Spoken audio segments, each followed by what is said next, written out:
3 noliegumu partikulas. Pieņemsim, ka jūs Eiropā neko noliedzoši nestrādājat. Jums viss ir pozitīvi.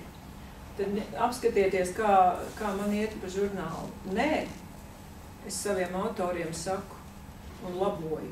Ir tikai tad, ja noliedz visu teikumu. Tas ir visretāk, vismazāk, un tas īstais, kuru visbiežāk lieto un kuram nav vajadzīga garumzīme, ir ne, kurš pēc noklusējuma nozīmē, ka tas vārds, ko ne, nav viss pateikts.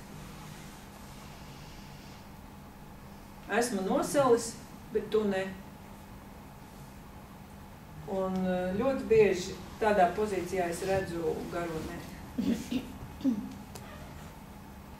Un nebūt, tur nav problēma, tas arī, tā vienkārši ir trešā nolieguma partikula. Runa ir visvairāk par to negarumzīmi. Vēl kaut ko paskaidrot, ja ir skaidra tā forma.